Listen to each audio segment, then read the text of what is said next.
Hey guys, what's up? Welcome to another episode of the Geeks Advocate podcast. I am Bliku, and here's my co-host, Rain. And we're back with another episode after forever, ever, and a day. Forever, ever. It's been a minute. Yeah, what you been up to, Rain? Working. Both like my real job in photography and videography and stepping up my game there. Preparing for the future, I guess, with conventions and stuff. Hopefully that stuff will kick in, but yeah, just working. How about you? Yeah, about the same. Working, acting, doing workshops, auditions. I have headshots coming up and Nice. Clubhouse for the win. Okay, because I've been all about that these days. Oh, don't hate. He's a hater because he's anti-Apple, and that's totally fine. But like, nobody cares. Okay, you're right. I'm just saying that you can get on this too. You can be a part of the crew. I'm good. I got Facebook. Not the same. I promise it's not the same. I thought that too. Until our guest for today was like, hold up, homie. You need to hear this. And then, he's one of them too. Yes, he's one of them too. But yeah, other than that, just trying to stream more on Twitch, get a legitimate schedule. And yeah. So if you guys want us to do some gaming streams actually on Twitch, let us know. Please. I'm always down for that. I want to go ahead and introduce our guest for today. Writer extraordinaire and entrepreneur of the world, Craig. We got Greg Burnham in the house. We're going to add sound. Hercules. Unmute yourself, Hercules. Wow. I feel like I should have been unmuted since I was muted. I was forced to shrink. And now I have to okay. But yeah, hey, everybody. Hey. So yeah, introduce yourself and tell people who you are and what it is that you do. You just introduced me. I did, but like they don't know. I didn't tell them everything. I just said that you're an entrepreneur of the world. They don't know of what. Right. The world wants to know. The world wants to know. So years ago in Selma, Alabama, I was born, and we ain't gotta go that far back. Right? No, man. I'm like, okay, all right. I write stuff. Write comic books. Tuskegee Airs. Boom. I always get confused what finger to point with. Tuskegee Airs, The Search for Sadaka. I write children's books. I got some new stuff coming down the pipe. So that's what I do. I've also been editing, helping other people out with their projects, whether it's copy editing or editing, which is a comic book, which is a whole different type of thing. Gotcha. But yeah. What else? I fly drones. I'm trying to get good at flying drones. That's my COVID new hobby that I picked up. What kind of drone you got? Everybody's got to have a hobby. Right. What drone you flying, Greg? Hello. Yeah. Can you hear me? It can't be my computer. It can't. Oh, no. It just can't. I don't know because I hear him. Uh-oh. We're having technical difficulties. Okay. No, he muted himself. Yeah, I think he's trying to figure something out. I muted out because it was like you guys were freezing up. Was that me or? I think so because it was cool on this side. Mm-hmm. I was checking like all my other my stuff is working. Yeah. But anyways, yes. Yeah, I was like, what drone you flying around? I got the Mavic, DJI Mini 2 is what I'm using now. That's what's up. It's small. You can get it. You don't have to register it because it's right under the requirements, the weight requirements. And it's really fun. It's one of my favorite things to do. That's what's up. I'm learning it myself, so we'll get it.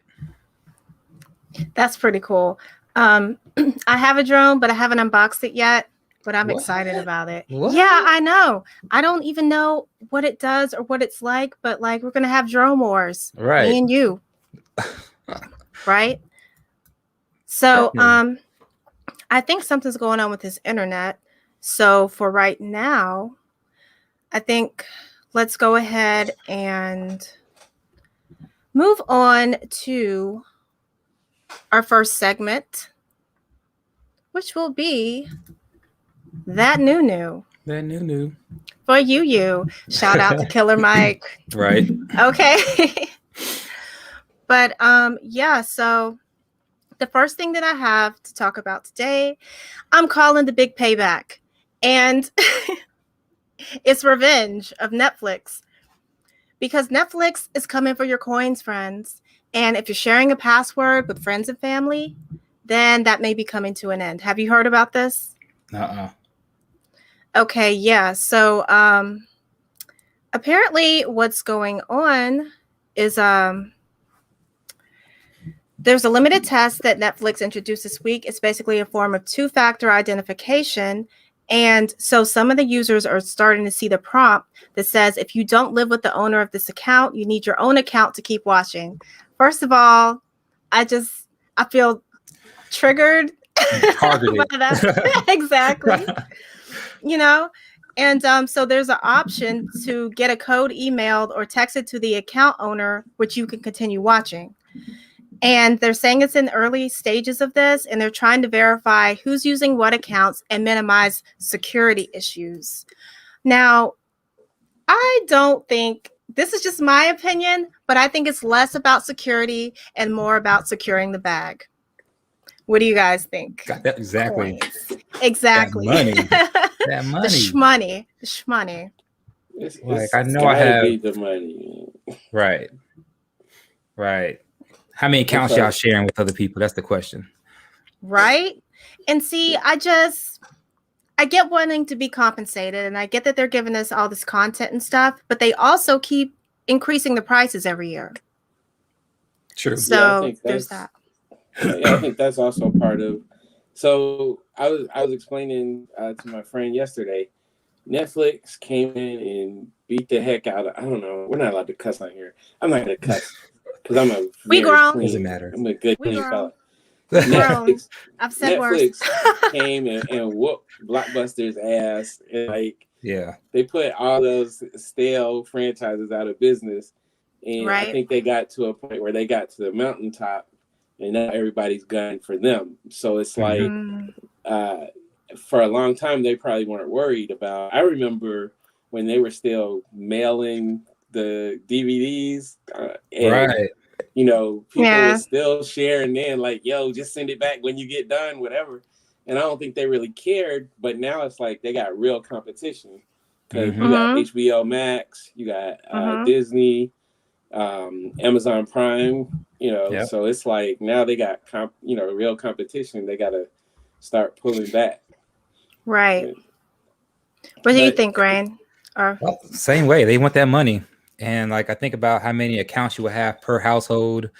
I have friends who ask me for mines, and I'm like, no, because I don't want them involved in my, I guess, in your my affairs. business, or changing up my algorithm. Like, oh, that's true too. Yeah, people want in, and I'm like, just pay your $10 or $14 a month, and. Well, if you create a separate profile, not account, I think the algorithm is different for every profile. Okay. Nah, still a no. Yeah. It's a no for me. No for me, dog. It's still a no for me. So, Ray, you got to come up with a new excuse. You can't use the algorithm no more. You gotta He's like, actually, I did some research, and your girl, on the podcast. Thank you, Netflix. My daughter, she was staying with her cousins for a weekend. This was when she was in high school. And I went to log into my Netflix, and it was like, there's already the maximum. I don't know. I think it's like 3 users at the same time or something.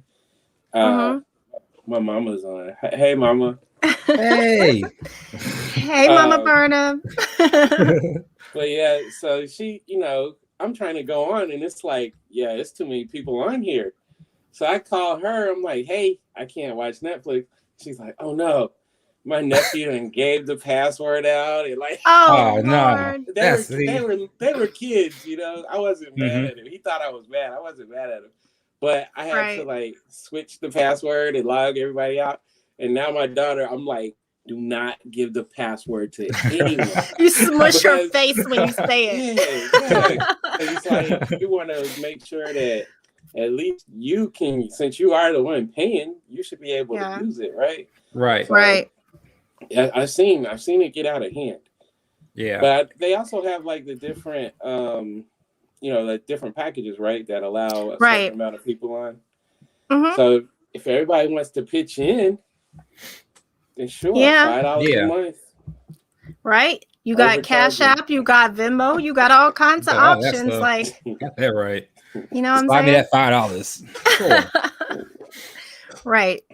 And on the same subject of price increases, Disney Plus, okay? Disney Plus is going up on their prices, and I just got an email about it yesterday. Already. I know, and it's like I do feel a certain type of way. It's going up by $1. You don't. So whose account you using? Whose account you using? I'm using because if mine. you don't feel away, really? I'm using mine. I pay for my own accounts. I mean, I created it for me, my daughter, and my son. My son cares nothing about it. My daughter she's on her thing all the time. But man, Disney pretty much can get whatever they want out of me. Yo, they pushing out like content, so I'm not mad at it. I do want to see that Ray of the Last Dragon. Yeah, but you gotta pay for that. That one is like, it's like going to the movie theaters, though. Yeah. You know, because you have to pay $29.99. I think I'm fine with that. I watched it and love it, and I'm getting ready to put it on so my daughter can watch it on Disney. And it stays.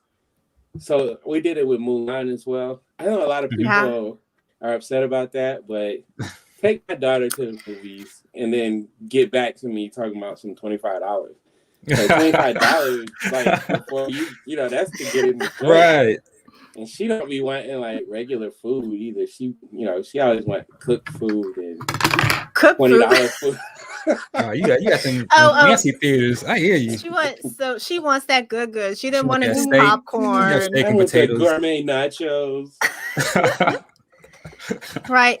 So you go to the theaters that actually have that kind of stuff. Like, we don't have that out here in the country. I have to go far.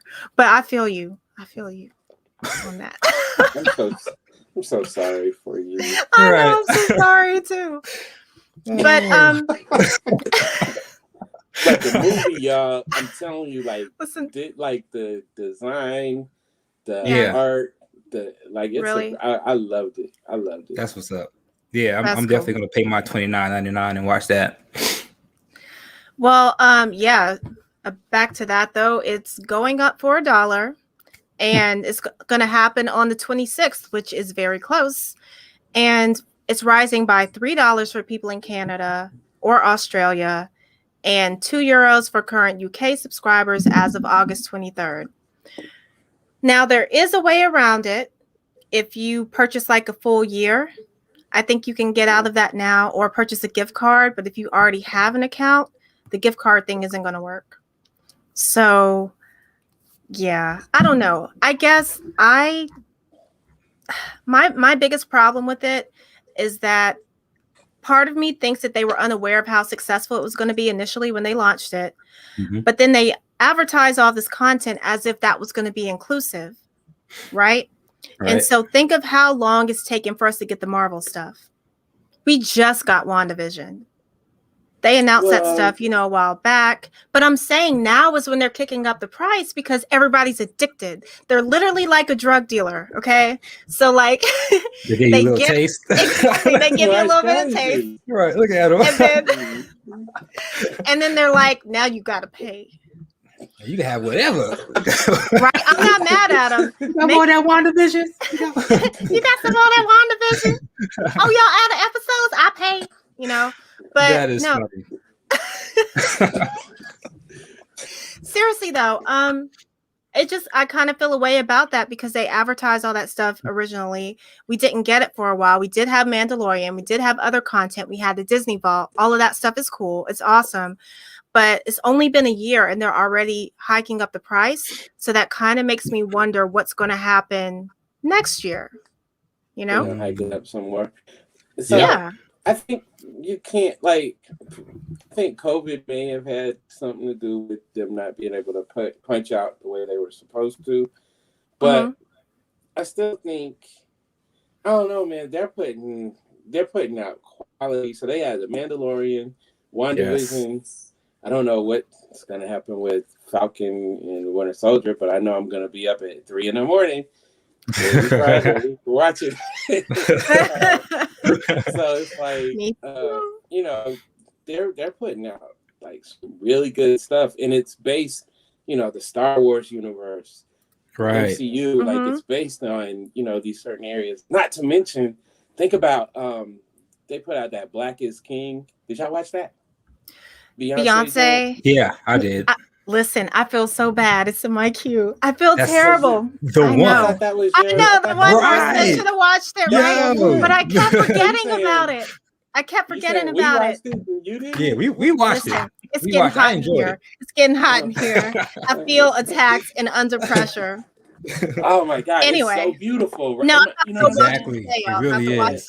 Please forgive me, Beyonce. I love you. With an H. It's the you are gonna finish watching that. You're gonna be smelling like sage. Yeah, you're just gonna sit there too. Shea butter, right? Without even putting that on, you want so they're putting out some really good content. Not to mention, we get to see those shows that we love, even though they're pretty terrible. But we thought they were great when we were kids. You know what I mean? Right. Gargoyles is still watchable. Really? For me, it is. Darkwing Duck. Oh, I love Darkwing Duck. I did. It's been a minute. Back in the day. Been a minute.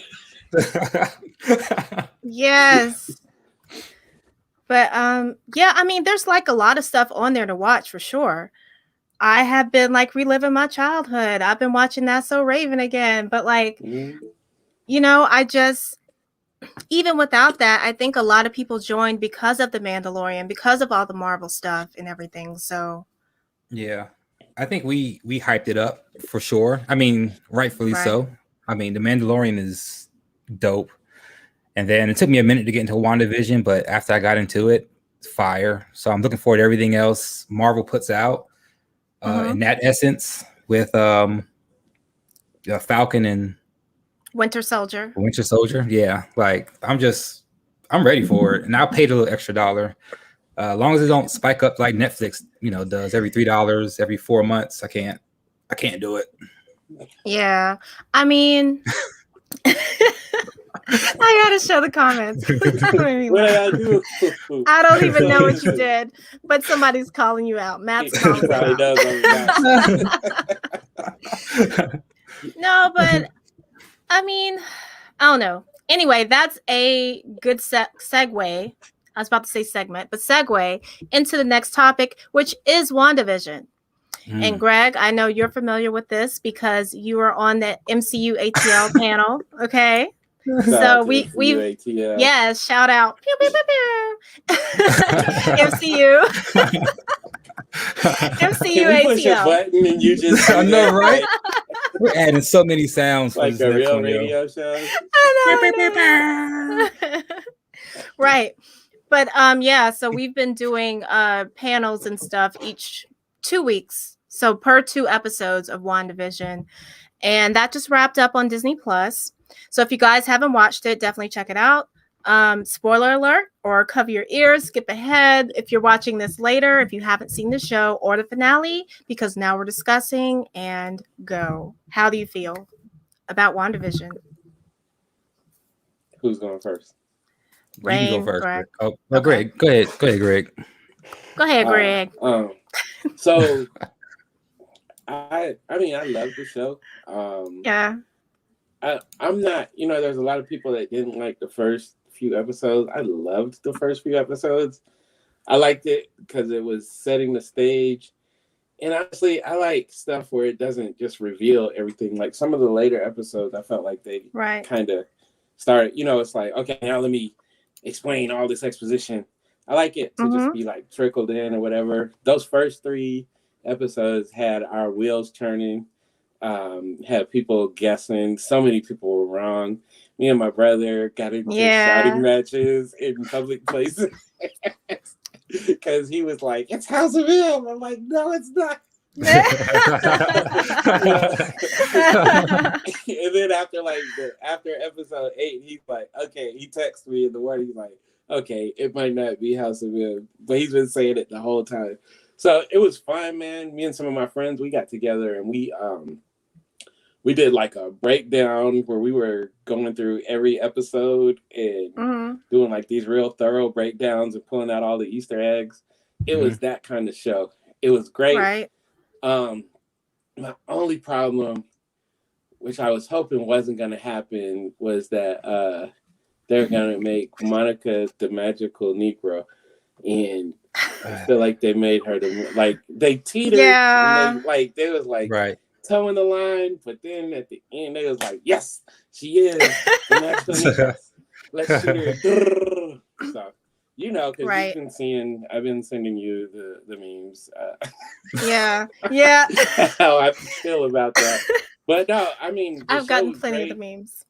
And that, I do understand she's not the main character. She was a vehicle. And so hopefully she'll get more agency as she goes through. And won't jump in front of bullets for kids that aren't real. Right.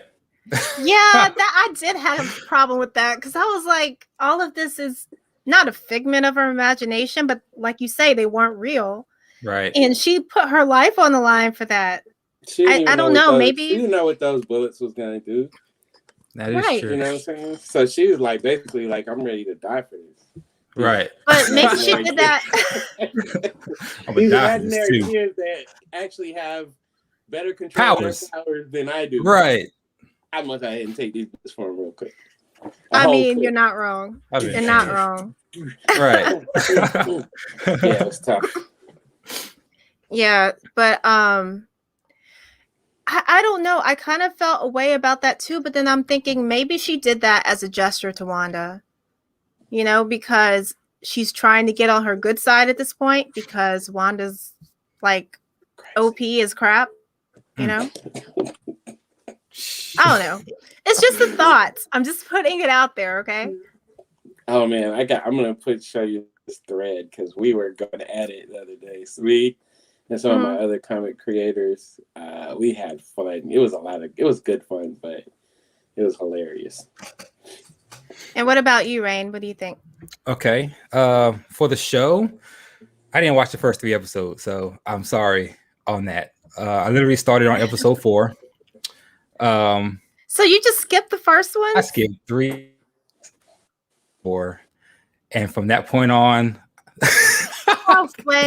How? Don't how judge did it me. Make sense? I'm judging a little bit. How did it make sense? So from what it's based on what I was hearing. I know. For me, is nothing. I have no idea of what the first 3 were outside of people saying it was kind of slow. And I wasn't really going to watch it to begin with. But again, I got on 4 and I stayed with it since then. Now, will I go back to 1 and 3? Don't lie. Probably not. Exactly. Like you're not going to do it. But we know it's good. I enjoyed all the twist in it because even from 4 to the finale, you didn't know, or you thought you knew what was going on, and you still didn't know until like the very end. So, I'm down for whenever the next season comes out because. Look at this. The judgment is in the comments too. That's right, Matt. This is the only show. This is the only show that I skipped. He skipped the first. I wasn't gonna go 4. I was like, let me just watch this 4th one because everybody's saying this is dope right now. So let me go watch number 4, and I stay with it. I just can't go back. I just can't do it. So you can. You can. Should I? That's the question. Should I go back? First 3 will probably be more palatable for you since you already know how everything ends.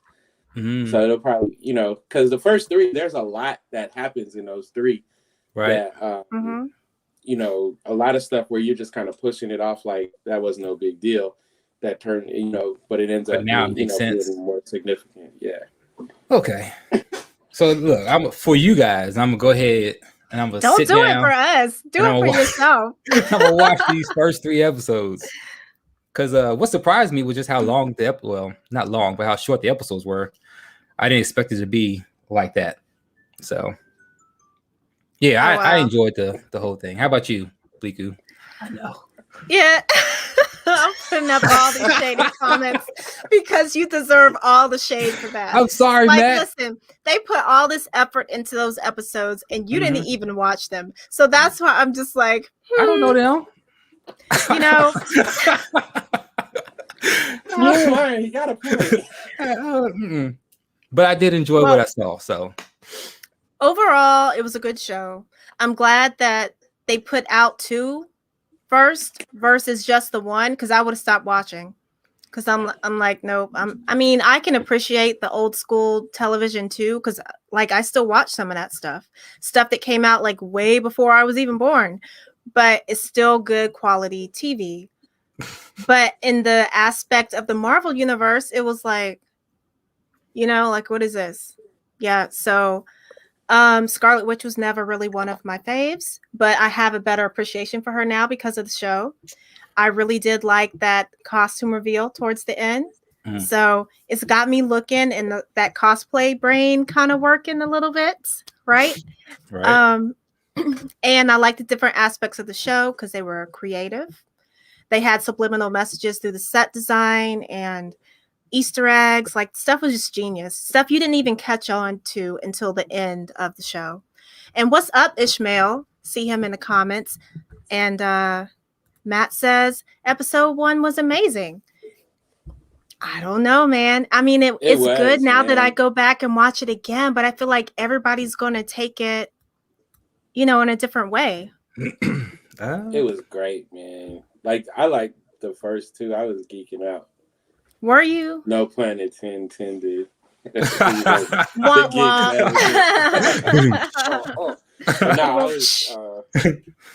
think me and Leonard were like 2 little schoolgirls after those first 2. Like, oh my God, especially Leonard. Yeah. I could see Leonard doing that. Yeah, we were. Shout out to Leonard. Love Leonard. Yes. Ishmael Street. Matt says he grew up watching Dick Van Dyke and the parallels are spot on. Oh, I agree. The intro, they even had him to trip. Normally Dick Van Dyke trips over, is it the sofa or something that he trips over? Yeah, it was very smart. It's a very smart show. All the way through. Definitely give it that. As a writer, man, I be looking at certain stuff I need to just give up and go start putting in job applications. When I see stuff like that, man, it's like the amount of the detail and the patience. So now we're in this time where it's like everybody wants the stories told right away, and especially we're able to binge watch mostly everything that we care about now. So it's like for the writer in that studio to say, man, we're gonna be patient, we're gonna make these people drink through a straw. And the funniest part, do you guys watch the Screen Rant pitch meetings? Oh, okay. I'll send you some of them because the guy was talking about that part where it's like everybody's used to binging, but now you're gonna have to take this. And what was it at the end? What would pop up at the end of it? Please, something. The little part that says it's over. They're saying how that's now a triggering thing for people because it's like we wanted more. It kind of is. Yeah, we are people like me. Go ahead. Yeah, no, I'm just saying people be like, dude, that's the worst part of the show. I hate it. Please stand by. That's right. That's Matt right. On top of it, my friend, she's an artist. She was like, I can't. Every time I see "Please Stand By," I just get triggered, and I want to just like. So, they did it on purpose. Yeah, I was anti this. I think we talked about this a while ago on an old podcast where it was like I wanted everything then, like right then and there. Give me my 10 episodes, Oh yeah, we did and I have that like will debate. right, and I would dictate whether or not I'm gonna take a day or two to watch this or whatever. So I appreciate it. It did give me something to look forward to.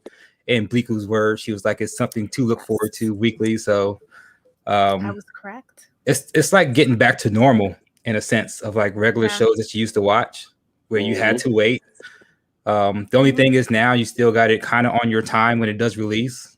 Because me growing up, big Smallville fan, had to be home at a certain time to watch my show. So it was like, yeah, now I can just, I know it's out. I can take my time and watch it. So yeah. Just can't go on the line because these people at 3:45. Oh my God, Wonder was the greatest. And it's like, listen, what is wrong with you? I have to log off until I've watched the show. I can't do it. What's wrong with the people? Somebody tell me. I don't know. Like, I watch television. After that, the Vision. And they're so Vashon? quick. Oh, God. Yeah, Vashon and LaWanda. Y'all, those memes have been out of control. Oh man, I just can't. Gold chain, the Gucci watch. Yeah. I see when conventions start back. Yo. Oh, it's gonna be everywhere. It's gonna be too much. Amazing stuff. Yeah. Right. Don't even get me started at Dragon Con. It's gonna be crazy. But while we're on the Marvel kick, let's talk the Falcon and Winter Soldier. So for those of you who don't know, but I assume most of you do because you're here, it follows the events of Avengers Endgame, and we have Sam Wilson, aka Falcon, and Bucky Barnes, aka Winter Soldier, to team up in a global adventure that tests their abilities and their patience. And it's directed by, I guess, Carrie Skogland. Please forgive me if I butchered your name, and Malcolm Spellman. And it's going to be released on March the 19th. So we have teasers, we have trailers, and I would show them here, but see the way the law is set up? I don't want copyright strikes. So instead, I'm just going to drop the link for you here. But guys, what do you think about Falcon and Winter Soldier? Hey, Greg. So I don't want to say anything negative. I normally don't, even with WandaVision, I was like, I don't care. I don't want to see the trailers. I don't want to see all of that. Some of it leaked into my, circle or whatever, but I kind of just want to sit back and go in with zero expectations and see where it leads. I have been reading up the Malcolm Spellman guy, who's the writer, and I guess he's a co-director, is what you just said. I did see that he worked on Empire. Oh, really? So I don't know. I'm just gonna, be hopeful. I'm just gonna be hopeful for right. Oh gosh. I try not to say anything. Do you think he's going to try to get revenge? Ghost? You think Terrence Howard? Hey man. You think you guys pop up maybe and be like, oh no, where my suit, man? Where my suit, man? Listen. But I do know that Marvel, they have like a quality standard that they're trying to reach. So right. I feel like it should be good. And I mean, he was doing that for Fox, so that I'm trying to figure out which season. Ishmael, what do you mean which season? Power? Oh, I don't know. Oh, Power maybe. Oh, Empire. Why'd you say Power? I don't know. I think he did like maybe the first couple of seasons or something. I wasn't a fan. I clicked on it a couple of times and got out of there. Wasn't my speed.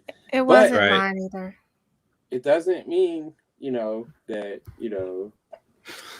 you can't judge somebody just off of one thing. I haven't really looked into see what else he's written or whatever. That's true. So what about you, Rain? I think I'm gonna hold my judgment because I definitely looked at WandaVision like I'm not gonna watch that, and I was wrong. So, and again, they're putting out like really movie quality stuff on in 22 minutes, 30-minute episodes. So, Right. I'm excited for it. I liked Winter Soldier, Falcon. It'd be good to see what they got going on. Both great actors, so I'm ready. Everything kind of ties in anyway, so. It's just expanding the universe even more. Right. As for me, I'm Team Cap, and I'm looking forward to it because ever since Cap gave Falcon the shield, I'm like, what are they going to do with this? Are they going to actually make him Black Captain America? Because it is canon. It is canon. Okay, there is a part in the comics that's relative to that. So yeah.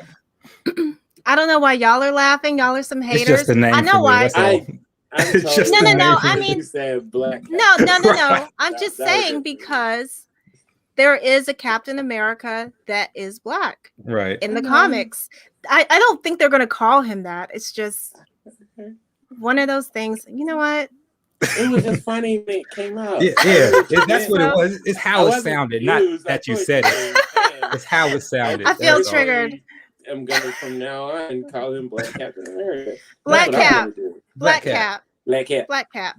Black Cap. Black Cap. No, but I just think that it'll give us some more insight to how that's going to go. I don't know what to think of it from the trailers and the teasers. They kind of seem all over the place, but I'm hopeful. So I'm reserving judgment. I will.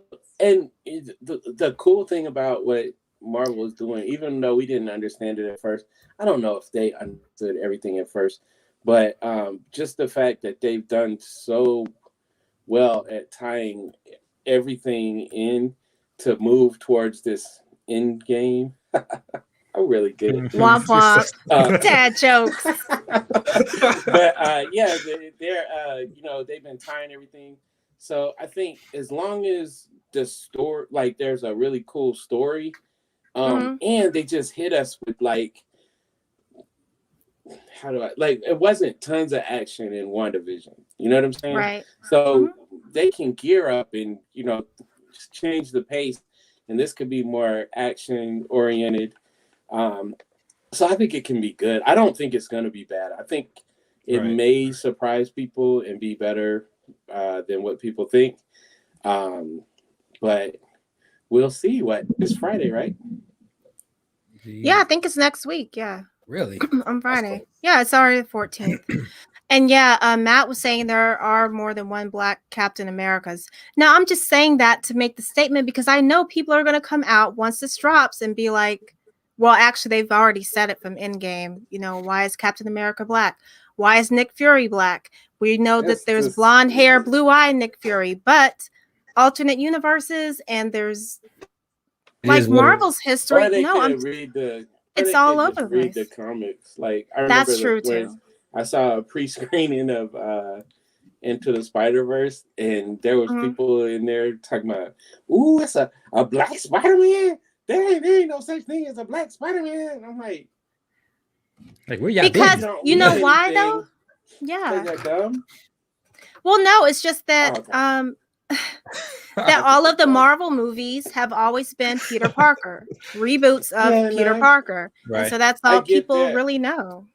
Right. I get that. But I think the people that are getting ruffled when they see a Black Captain America, that means you are acting like you care, because if you would have read a comic, you know what I'm saying? Right. If you knew anything about, so you don't really, really, really care about Captain America or the property. You just care about him being white. That's it. So there's that difference, and I tend to just ignore those people. Mm-hmm. You should. It's getting darker outside. Where? Outside, here, the sun is going down. Lighting. Okay, so moving on to our next topic. Have you heard of a series called Them? That sounds familiar. I haven't seen it yet. Okay. Well, it's a horror anthology series, and it's starring and executive produced by Lena Waithe, and the creator was Little Marvin, who I'm not really that familiar with, but it's going to explore terror in America, set to premiere on in April on Amazon. And it's set in the 1950s during a period in American history known as the Great Migration. A Black family moves from North Carolina to an all-white neighborhood in Los Angeles, California to escape ongoing racial segregation and discrimination in the southern states where Jim Crow laws were still upheld. According to Amazon, the family's idyllic home becomes ground zero where malevolent forces next door and otherworldly threaten to taunt, ravage, and destroy them. So the vibe that I get from this is kind of like American Horror Story in the sense that they're going to have more than one season, right? And then also it kind of gives like Jordan Peele, you know, with Us and Antebellum and stuff like that. So like, what do you guys think about that? Just right off, it sounds like you said, there's a little bit of Get Out mixed with some Lovecraft. Right, Lovecraft Country. You know, it's cool, man. I mean, we gotta like give a shout out to Jordan Peele. So, long time ago, I wanted to do like a horror movie, like a Black people horror movie that wasn't stereotypical. And I was talking to people about it, and they was just like, just giving me this face right here. Right. Like, and I was like, but nah, it would be cool. And I had like this really good thing. And it's like, I don't feel like maybe I should dust that off and try to pitch it to somebody, because for the longest time, we didn't have, what did we have? Blackula? Really? That's where we going? That's Vampire in Brooklyn. Not even scary. Oh no, not Eddie Murphy. Vampire in Brooklyn. I enjoyed that movie. I know a lot of people did not. I'm not saying the movie is bad, but I'm just saying we didn't have any like real horror movies. We might be in a horror movie, which means we're gonna get chainsawed in the very first scene. But yeah, so I think it's really cool now that these avenues are opening up. It's so unfortunate that in Hollywood they have to see something work repeatedly before you know, they can't just look at it and be like, oh, this is a good idea, let's really try to make this work. It's got to be like, oh well, this guy made $1 billion 10 times, maybe we should try it too, you know? So I definitely would give it a watch, just based off of the, you know, the description that you gave. And I'm a really big fan of that, like that Great Migration, like that era. I feel like with us, we get pushed all the way back. They're either trying to tell like a slave story, you know what I'm saying? And there's so much that happened in between. So you can utilize these. That's what we do with our comics and everything. It's like we're telling you a story, but we're also kind of explaining to you how, you know, like different things that happen where you might learn some stuff about our history. Ishmael made a good point. I forgot to say Candyman. Candyman was the truth. Oh, okay. Yeah. Yeah. I think, there you go. But, I don't know. Rain? For me, as Bleaku knows, I don't really watch a lot of horror movies, and I get shamed for it. There's some that I see, some that I like, but I mean, I check this out, and I agree with like what Greg is saying. It's like it's taken Jordan Peele and maybe a couple other creators to kind of make it big, so people actually can spend some money on it. Because like a movie like Us is big. I enjoyed it with it being as creepy as it was. The remake of Candyman is dope. I just like it. I like that. I like the direction that things are going. I think they are understanding that there is an audience with Black people. So I'm down. I'm down with it. Yeah. I'm excited about it. That's one of the reasons I included it to talk about this week, because I really don't feel like it's something that's getting a whole lot of press. I mean, I could be wrong, but when I Appreciate saw it. that, I was just I don't know. It just was intriguing to me, and I want to see where they take that and what they do with the story. And I was even reading some of the commentary, stuff like, what terrifies you more? That sound down in the basement that you can't explain, or the neighbor at the end of the block who's been staring at your house every single day? So it kind of gives you, like, I guess, insight into maybe where they're going to take the story. But we'll see. And that was the thing about Lovecraft, right? It was like you were trying to figure out is what's worse, the racist or the monsters, Right? In most cases, it was the racist. It's a racist. Yeah. My gosh. Well, like, it's even the same with The Walking Dead, though, because the people are worse than the zombies. Yep. So you have that going on. Yeah, the zombies are just there to provide a little suspense once in a while, but the people are the horrible ones. Right. It's true. And then Ishmael says they remake Candyman by Jordan Peele coming out soon. Yeah, I'm looking forward to that. I want you to know how we get down here in Atlanta, like, because I was getting ready to rent out a whole theater for Candyman. You know how we do it. You know what I'm saying? I was going to rent out a whole theater, and I was actually going to put in the thing, if you're one of those people that gets mad when black people act black in a movie theater, that's the fun part. Yeah, we're gonna be drinking and wild out.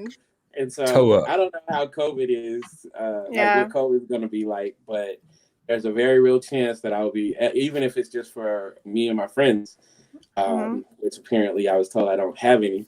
But if I did, well, why are you laughing? It's all playing games now, huh? First of all, rude. First of all, rude, sir. But yeah, I see what you're doing.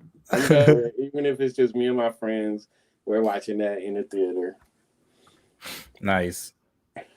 But yeah, so anyway, it's going to be called Them Covenant, and it's going to premiere April 9th on Amazon. And the reason I brought it to American Horror Story is because from the sound of it, since they say season 1 and it's not just a one-off and it's an anthology, I guess, I'm guessing they're going to, like, maybe switch it up, and that kind of made me think of that because each season has a different theme. I don't know. It's just my thoughts. Nice. Yes. Oh, you put a link to the trailer for... Which one is that? Is it Candyman? Candyman or Them? Because I did put a link to Them.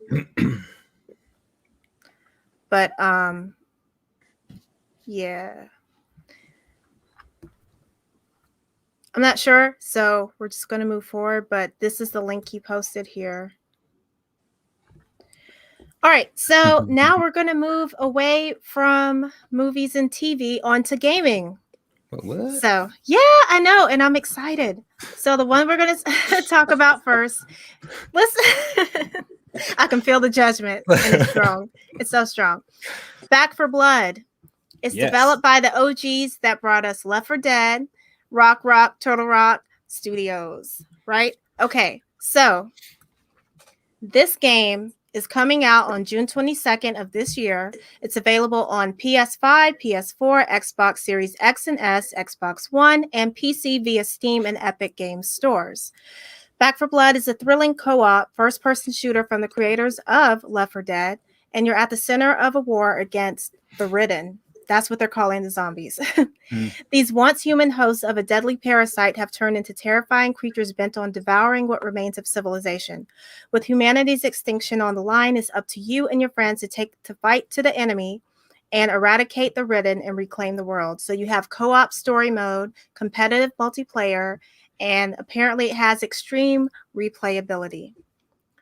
The price of this game is going to be $59 for standard, $89 for deluxe, and $99 for ultimate. And you can have up to 4 players in online co-op and 8 players in PvP.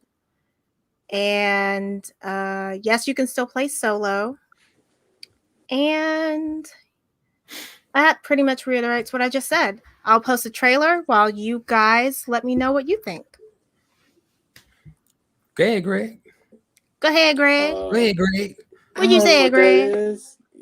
You don't know what that is? You've never played Left 4 Dead? I saw it. I saw somebody play. I owned one of those, but I don't think I played it that hard. Yeah, I don't know. Let me look at it. Yeah. Okay. Because you're not gonna get ready to yell at me because I want to play. And if it's something I don't want to play, I get yelled at. I think no, but you'll love it. Yeah. Because the thing is, it's so co-op intensive and heavy. Like Left 4 Dead, if you don't stick with your party, you're going to die. You die. Unless you're a beast, you die. I mean, that's true too. It's in the title, so right. Say, look. There you go. You didn't play Left 4 Dead either. Matt didn't leave you hanging. Oh, okay. Man. I actually I remember owning one of those games, so somebody told me to get it, but I don't know how much I played it.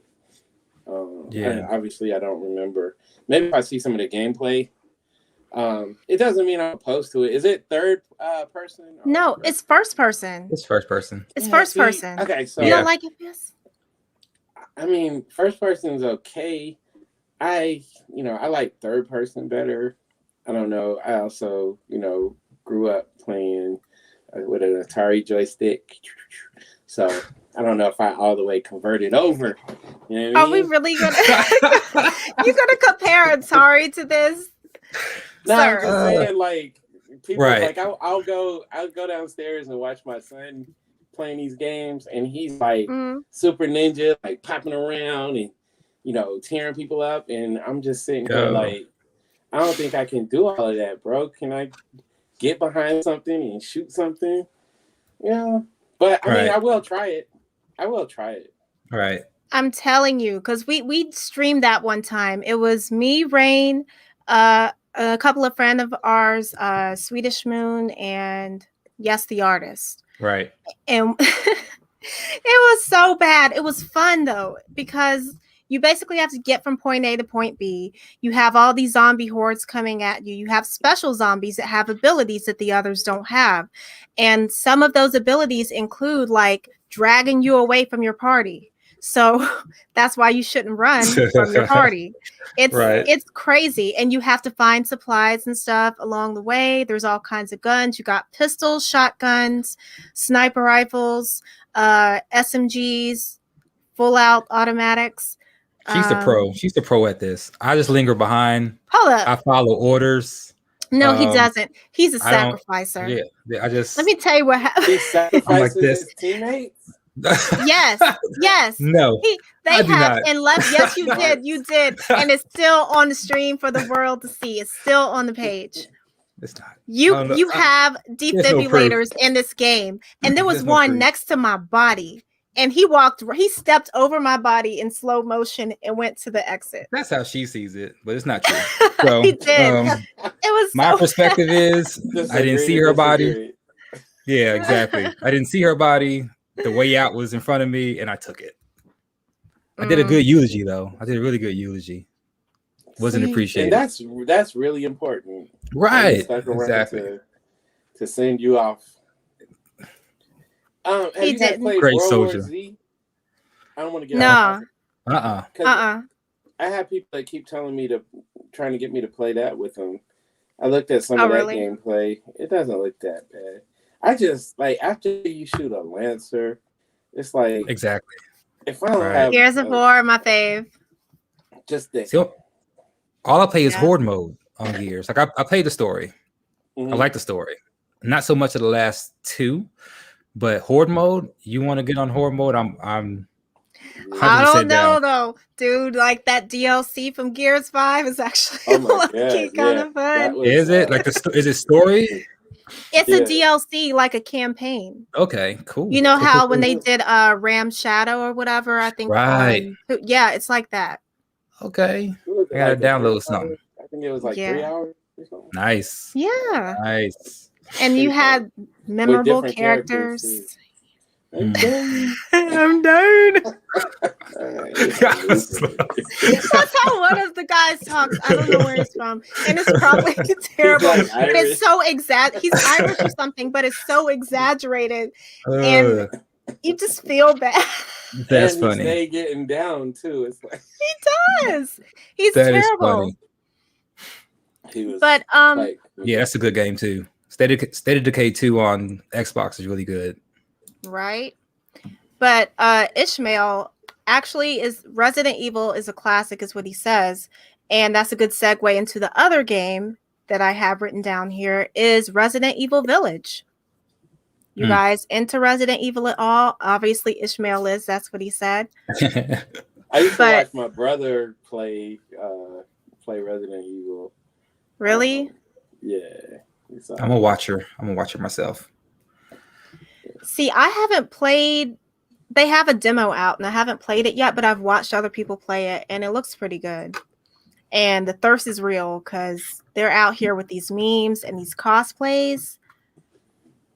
It's crazy. Have you seen like the really tall vampire woman with like the hat?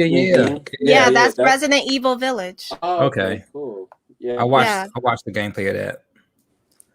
Okay. What do you think of Outriders? Did you? I think. No, we didn't do that one yet. That's fun. I did say that I had a demo. I haven't played it yet on Twitch though. Gotcha. That's a fun game. That's pretty fun. It's got some of the it's got a little Gears of War feel. Yeah. See, right. To me, it looked like Gears smash with Borderlands. Like because of the play style. Yeah. Yeah, I can see that. It seems like it's gonna be fun though. Yeah. What characters y'all pick or y'all rolling with? I don't know. I haven't played any of it yet. I downloaded it, but I haven't played it. Which one did I do? I did the Earth guy or whatever. Okay. Like fire or something like that? Nah, he's like the one that I be throwing rocks at people and stuff. Oh, okay. It's I forgot because they're based off the elements. So there's one that's kind of like the Earth. It's kind of dude. But yeah, it was fine, man. It's still, I just wish they would just. I just don't understand why they can't put lancers and sniper rifles in every game. Because then Gears wouldn't be Gears. They have sniper rifles. They just don't have lancers. They don't have guns. But they don't have sniper chainsaws on the ends of them.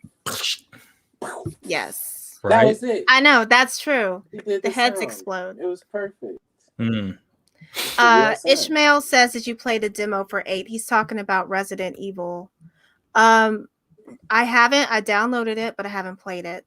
But I'm thinking about it. I'm scared to play that. No, look, I'm scared to play it on stream. Like I would play it by myself, but on stream, it's scarier. I feel like the anxiety level is higher because you're being watched while you're doing all of this stuff. So it's funny to me. Yeah, I know. I've experienced that also. I'm still trying to get through Bendy, okay? But those are fun. Yeah, man. Resident Evil Village is apparently, I didn't even know that Chris Redfield is in this one. So I didn't play 7. The last Resident Evil I played was 6. So I feel like I got to play that before I can play 8. But maybe that'll happen. I don't know. You guys let us know. If that's something you want to see, we'll stream it. You know what?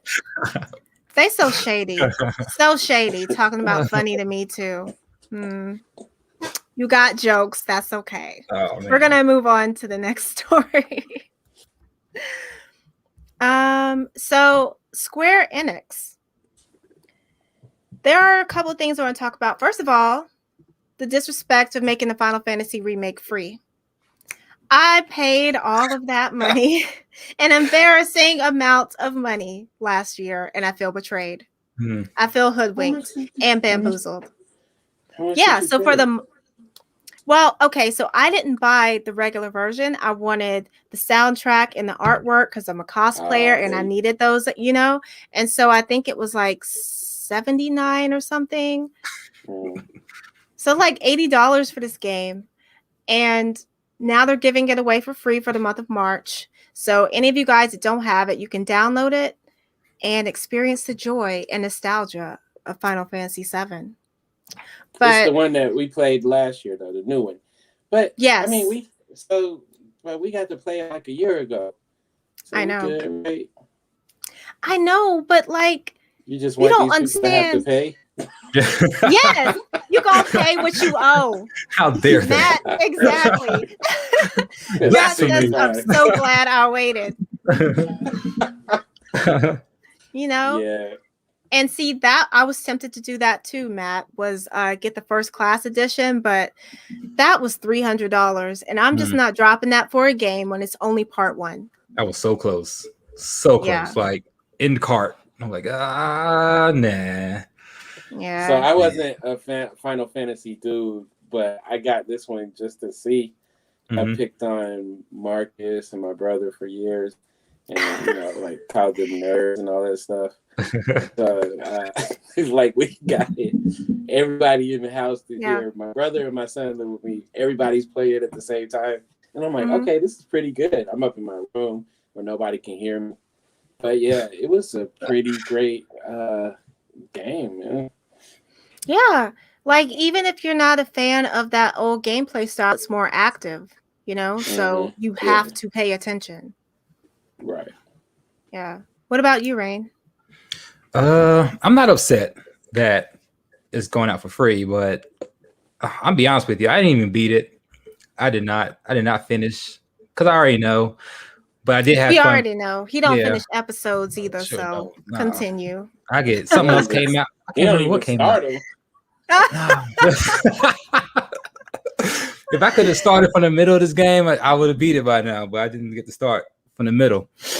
I love that game. I do. I just haven't beaten it, and I want to. I hear like the upgrade on PS5 is something to appreciate, and I'm pretty sure you're gonna talk about it next. But there's some stuff coming out for it that's gonna get me back into playing it. So I'm not mad that it's free. I hope everybody kind of enjoy it and get ready for that second part to come out. I'm not mad that it's free. I'm not mad. I'm salty. That's what it is. I'm salty because tomato. I feel like, no, because they made it like a big deal and I was so hyped. And then if I had just been patient and waited, I could have got it for free. But it's a year later, though. That would have been a lot of patience. That's a lot of patience right there. That ain't even patience. That's like that's like disassociative. Disassociative, really? Yeah, that's not patience. That's like I don't care. I don't care about this game. I mean, you supported it, so it helped. Right. Ishmael, I have not seen the day before trailer, but anybody that wants to check it out, there is the link for that. We'll look at it later. Right? Saved. But so here's the thing though. Part of me feels like that was a strategic move because the current game is only part 1, right? You still have at least one more, if not 2. We don't know. They haven't told us how many parts this game is coming out in. The original was like 3 discs. And the way that this one looks, you kind of have to break it up because it's too much. It's too much just for 1 disc. But they're also dropping this Yuffie DLC separate from the game. So even though you buy the game, you got to pay for this DLC too. So they're trying to draw in more people before they drop part 2. The next one, yeah. Smart. So I think it's strategic, yeah. Because we're suckers. And we're going to buy it anyway. We're buy it anyway. Yeah, they know. I mean, but people that held off on buying it, now they get to try it for free. And it's like, well, hell, now I need to know how it ends. Right. And you think about you invest that much time. So me, I was the opposite because I didn't know what was happening in the game. So I was really compelled to finish it. But once you get done with it, you're like, okay, that ain't how it's supposed to end. What's happening next? I'm salty too, Matt. I'm salty too. But this is a great segue into the next topic, which is Square Enix Presents. So they're doing their own digital presentation now. You know, usually they go through like Sony when they do their presentations. Right. But they're going to stream it on YouTube and Twitch. And it says that they're going to feature all new Life is Strange. And I know there's like 2 of those out already. A friend of mine, Christopher Fury, he streams those games a lot on Twitch. So you should check him out. But they're also featuring Outriders, Marvel's Avengers, Tomb Raider 25th anniversary, new Square Enix Montreal games, Just Cause Mobile, and Balan Wonderworld. And that's going to happen on March 18th. It's 10 a.m. PDT. So I think that's like 1 o'clock for us. But anyway, how do you guys feel about that? Are you excited about any of those things? Because personally, I think that they're going to do a surprise reveal about when part 2 is coming out. For me, I'm just waiting for part 2. The other games, you're like, I don't care about them. Right. The other ones, I mean, they come out when they come out, and I've been kind of like slacking on a lot of the conferences that are happening because nothing's the same anymore. There's nothing really structured, so I get lost in all these conferences stuff. But Outriders, I'm excited about, and like you, I think they're going to do a reveal for part 2, or at least show some more of the DLC stuff, and we'll see. Greg? So they did you said the Marvel's Avengers? Yeah, I felt like, how dare you? That game tanked so bad. Man, I was trying to play it, man, but it just wasn't. I think there was one part where I was the Hulk, and I was having problems getting where I was supposed to go, and I was just jumping around, and I rage quit. And I think you know a little bit about rage quitting. I do. Right. I know a lot about that. But no, I'm not that deep. It's not that I don't like the games. It's just that I have so many other things. So I usually let my son or my brother or Marcus or, tell me about what's cool. And then I just decide, which ones I want. Right. So I don't really watch those. I would be excited to see, the next Final Fantasy. Yeah, me too. And I think they're going to drop that trailer. Like, even if it's not a legit release date, I think we're going to see something. It's such a beautiful game, man. It was so beautiful. I know. I kept getting distracted. You know what the most distracting part was for me? Was, like, it's spoiler. If you haven't played it by now, I'm sorry. When you as Cloud goes into the club or whatever, and they make Cloud into a pretty girl, and you have to do that dance. I was so distracted by the actual dancing that I kept missing the buttons. It was like you need to watch somebody else play. Right. Got distracted from that hand massage. That's what happened. Listen, no, because it was just it's one of those things you just have to see it to know what I'm talking about. That is just funny. Visually pretty. It was distracting how aggressive he was up on Cloud like that. And Cloud already is like the least amount of personality ever in the world. So it was a lot. Right. It was a lot going on. But Rain, did you want to add anything about that? No, I'm just kidding. I don't know, the DLC. I don't know. Like I said, like Greg said, I'm excited for part 2. I want them to show some more of that, and I can what I've already. What happened to him? No, it's not you this time. Yeah, you did. Is it me? Oh. They knew you were about to say some blasphemy, and they cut you off. Oh, that's what happened. Yeah, my petty level didn't reach maximum capacity. So critical levels. Got you. What was your question again? No, like, what was your opinion? Did you have anything that you wanted to like comment about? Oh no, yeah, this Final Fantasy. I'm just ready for part 2 to be shown. That's about it. Well, Matt says he just wants a movie. Ooh. I would be down for that. Like a Not Final one of Fantasy these. 7? Yeah, not a one-off though. Like I want a movie about an actual franchise.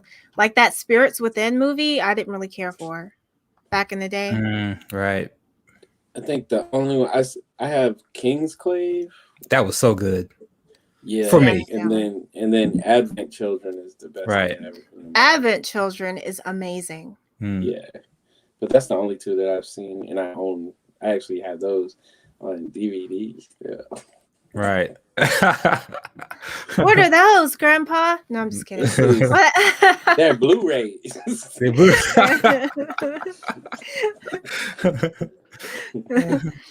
The father of the Blu-ray. Oh, he said, "Don't diss Spirits." Don't diss Spirits Within. I didn't like it. I'm not dissing it. I just didn't care for it. I mean, everybody's different. It just, I guess it didn't feel like Final Fantasy to me. Is why I didn't like it.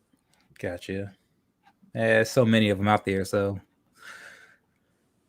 yeah. Rain, do you have any news stories? Because that's it for me. still, well, a lot of it overlapped. So that's awesome. But Bethesda Games, they want everything to be on Game Pass, which is currently only on Xbox really at the moment, but they wanted to put it on everything. So also, which just happened Friday, Bethesda Games made all their games available through Xbox Game Pass.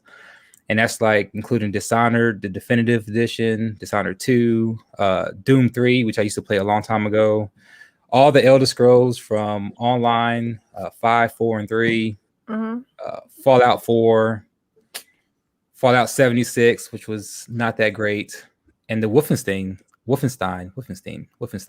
However you want to say it. I always said Wolfenstein. What you got, Greg? Is it Wolfenstein or Wolfenstein?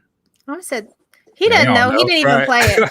Listen, my dad used to play that back in the day. I always called it Wolfenstein. That's where I'm leaning towards. Because it sounds German. That makes sense. But yeah, most of these games will be accessed through xCloud services, so you'll be able to take it on your mobile devices as well. So I'm not sure how familiar you guys are with Bethesda games, but what do you guys think? Greg? Do you want to? I mean, I can start if you want. I'm not really familiar that much with those. I've heard of the game. With the Vidya games. The Vidya games. I don't play that many other titles myself. Like they're Fallout, right? Yeah, right. So I think that's the only one that I really play Bethesda wise, because I saw that they did Fallout before.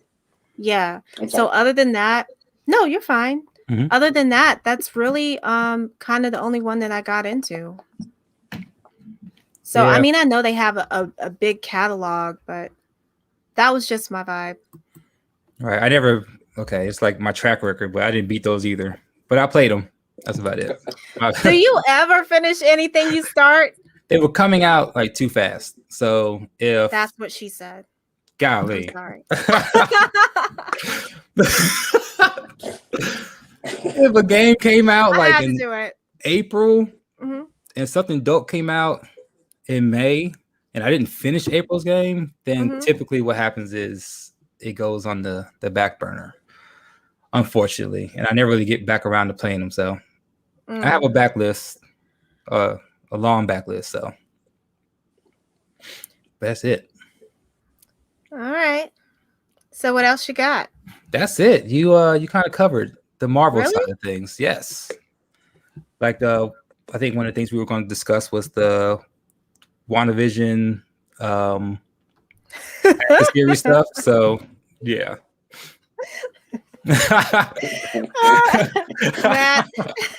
Matt got jokes. See, if you know me, the food is finished.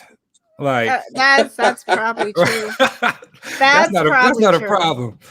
I will eat the food for sure. Yeah, you are that person to be like, if somebody says I want to get some lunch, what you eating? Right. You are that person. I'm already there. Right. Right. Even get here. Okay. So I guess that covers everything as far as that new. Yeah. Yeah. Now we're going to move on to our next segment, which is For the Culture. And that is when we discuss a topic of general interest that we just kind of want to give our thoughts on. Right. So I'll be taking over this week, but this is more a conversation about the 365 days we've gone without a convention and just like the impact that it has. So like it's been about a year or over a year since I've been to a convention. I think the last one I went to was one here in Alabama called CamiCon. And I know it's been very rough for a lot of creators and business owners because this is a time where they either advertise or make their money. So this is something I wanted to discuss about future conventions canceling. MomoCon canceled. I looked at a list of other conventions happening around the world that's being either postponed or canceled. And I thought it'd be a good topic since, Greg, you're involved in definitely the financial and advertising side of things. And Bliku, you being part of panels and being a creator yourself, like how does this impact you? And what are you looking forward to in the future, I guess, with these conventions? What are you hoping for? Well, I'll let Greg go first just because I feel like this probably has the most impact on you as a creator, writer. I know that you travel to conventions and stuff a lot to promote your comics, your books, and just other endeavors and making that connection with people. It's just different doing it online versus in person. So, what are your thoughts? Man, so it's weird because I'm from that school where if it doesn't kill you, it makes you tougher. And so I'm not dead. But COVID is really... That's such a morbid. No, I'm just saying, like, COVID has tried, man. Like, when you have built into your business model that you're going to attend 30 comic conventions in a year, and you can actually, put in estimates and goals on how much you're going to make at those, and then for them to all be canceled, which means that you're not, of course, and we don't go just to sell stuff, but you're not going to sell those books every weekend. You're not going to meet new fans that haven't seen you before. You're going to have face-to-face with people that you have seen. Like, way before any of this, I met Rain years ago at a convention, and he's been like one of our biggest supporters, for years. And so I'm just, so you miss out on seeing all these people. Right. But the thing is, we don't have time. Like, we never have time to just sit down and sulk. So I put in a lot more energy into the online side to where we're getting a lot of online sales, and I've boosted that and kind of figured out how to maneuver that. So when conventions, come back, now I'll be making more money online as well as the money, from this, So the main thing is just holding on until, till you get to that point. But yeah, it's been tough, man.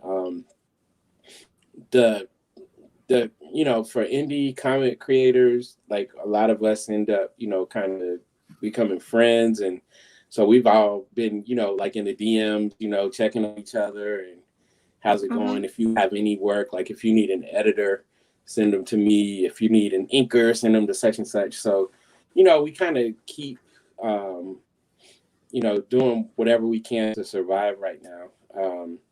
Kickstarter, we had some pretty good Kickstarter campaigns over the last year, like the indie creators. So it takes a little bit of the strain off, but it's still it's difficult, man.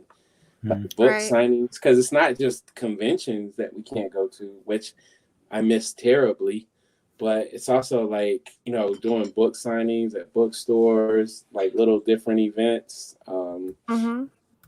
It just kind of, COVID just shut all that down. But like I said, it just gave you time to figure out how to, get it different ways. Yeah. I mean, I think that's just one of those things that the pandemic, it hit everybody really hard, and we've all had to figure out ways to network with each other outside of being in a physical space. And I think Zoom has been great with that. All these streaming platforms are great with that.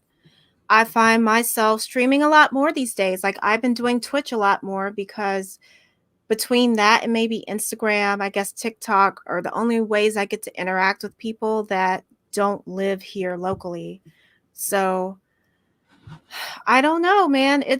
I'm hoping that things get back to normal now that vaccines are starting to roll out. But I can't imagine what that's like when your basic bread and butter are determined with conventions and being able to interact with people like that and building the personal connection. So, man, struggle is real. Gotcha. I'm gonna put my Cash App in the comments. You can, hey, man. I mean, do what you gotta do because you are a creator. As long as you don't, as long as Gorilla Glue isn't involved, I feel like it'd be all right. It'd be all right. We know what you do, right? And speaking of what you do, that is a great segue into our next segment. Our spotlight of the week is the RZA, the Jizza. ODB, Wu-Tang Greg. There you go. Okay, so yes, Greg Burnham is our spotlight of the week. And thank you for joining us this week, by the way. So let's put up his information. You can follow him on IG at Greg Burnham7. He is a writer. Let's see. Tuskegee Airs. Tuskegee Airs. That's what I like to call it. It is a fantastic comic. This happens to be like one of the volumes and not, well, I don't know if you can see this. But it has multiple issues in here, not just one, you know. The artwork is great by Marcus Williams. And the story is also great by Greg Burnham. So do you want to talk about it a little bit? No. I threw you off there. No. Tuskegee Airs say futuristic sci-fi. You see the jet. But yeah, it's set like in the late, like towards the end of this century. You have 5 team pilots that are flying when, you know, man piloting is not allowed. And they have jets that turn into robots, maybe like saving the world and stuff. It's really cool. We came out with it towards the end of 2015. That's when the idea came up. We were testing, you know, we always would test our ideas, like put it on Facebook and see what people would say. And this this one went viral. We didn't mean for it to, it just did. And it was just like, it was like, it's been a snowball ever since. So we're working currently on the 5th issue. The issues take a while to come out. It's not like your standard comic. It's about 30 pages, and we put a lot into it. So like each issue, we look at it like it's a little movie sort of type thing. So yeah, we're working on number 5 right now. And even though Black History Month is done, we still got a few. We did these commemorative that's things dope. where we spotlighted like some of the pilots who kind of paved the way for the actual Tuskegee Airmen. Even there's a misnomer, like people think since they were the first Black pilots to fly for the, you know, military, they tend to think they're the first Black pilots, but they're not. We had other pilots, Bessie Coleman, who's amazing. I think this is too shiny, but Eugene Bullard, amazing story. Willa Brown, her story was great. A lot of times we get people that come up and they say, there wasn't, because we have young ladies as pilots in our story, and we get people that are like, they didn't have no female pilots back then, and usually we say, well, this is in the future, but now I can point to her who is someone who had a license and actually taught a lot of men how to fly, and a lot of those men turned into Tuskegee Airmen. So I got fuel now where I can be like, yeah, you just sound like a misogynist, and shut up, you don't know what you're talking about. But I can do it in a nice way because I usually do it in a nice way. We got like little write-ups about each of the people on the back, all the way down to Benjamin O. Davis, who actually was the commander of the Tuskegee Airmen. And his story, like, he finished his career as a 4-star. Well, he finished his life as a 4-star general. He was awarded his 4-star late in life, but based off of everything he had done, he should have been given that 4th star a long time ago. But I could talk forever. I also got. What else you got? Show us what you got. I be doing children's books for the children. You know what I'm saying? Do it for the children. Right? I read those too, by the way. I read those as well. Yeah, I do. He's still trying to learn how to read. Yeah, No, he's not. I mean, he's been reading for at least 4 years. At least exactly. 4. It wasn't for those books. I'd be lost. And then, I know what I did. I had moved that book. The Search for Sadaka, my 2nd issue is almost done. We're at the lettering stage. Art is finished. There you go. See that? Look at that. Boom. And this on the bottom is his website where you can purchase those books, you guys. Yeah. So the next issue is is being lettered right now. That next stop is sending it to the printer. So I'm excited to get that one out of the way. And then there's also, it would have been great if I would have had the poster. I could show you. I did a short story in an anthology for this company called Fair Square Comics. They did an anthology. It's a noir anthology, all Black creators, artists, illustrators, letterers, all of that.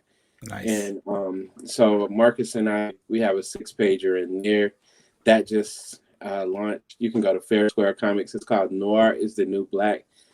I was like, when they asked me and they showed me some of the other people they were trying to get, I was like, yeah, because David Walker is my idol.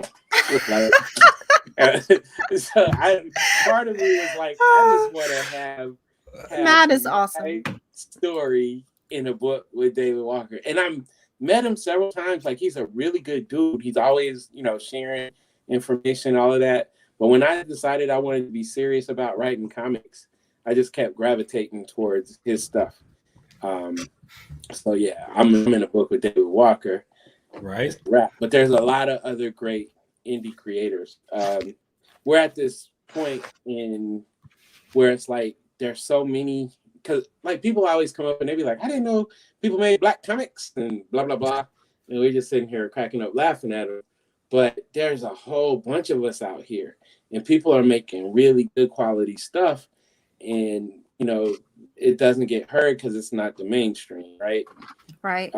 So it's like, I love what Fair Square did, which was get a whole bunch of us together and, hey, y'all, crank it out. And so I ended up loving it. Like, going through the stories, I can't pick which one. Somebody asked me, like, what's your favorite stories? And I was like, well, I've been reading my story that I created for a while, so I don't really care about that. But like David, Greg Anderson, LSA, there's so many, Brandon Easton, there's some good stuff in there. So if you're interested, and definitely supporting wonderful venture as well, go to Fair Square Comics and scroll down until you see that Black is the Noir is the New Black. I always get it confused.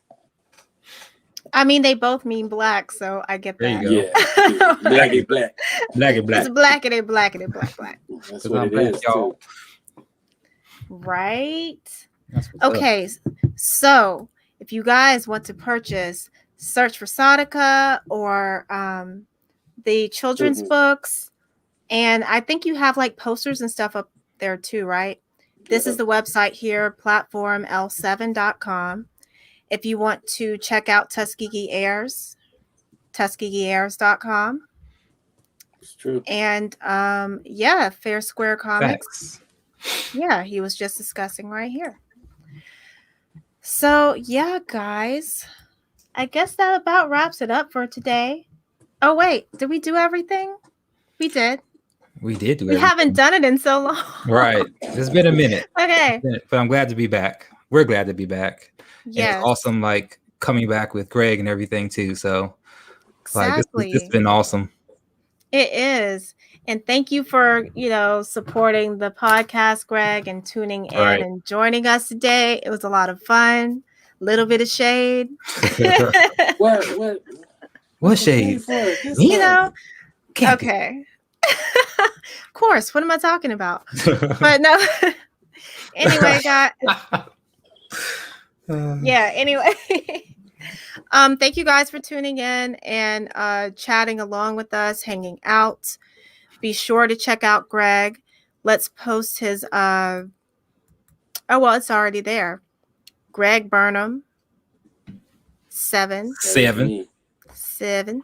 Where'd it go? You can follow him on the gram. That's his tag. And tune in for us again next time, because we will be here at the same bat time and same bat channel next week, doing the same thing. I don't know if we will have a guest yet, but I will keep you guys posted. We always put that stuff on our Instagram, which Rain dropped out. Don't know what happened to him. Oh no. I'm still here. I'm still here. His voice, he got abducted. My voice is still here. You know what? It was Apple. They heard him talking. See?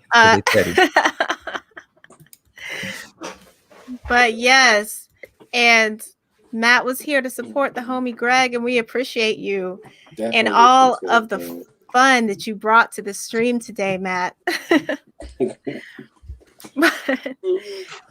Yes.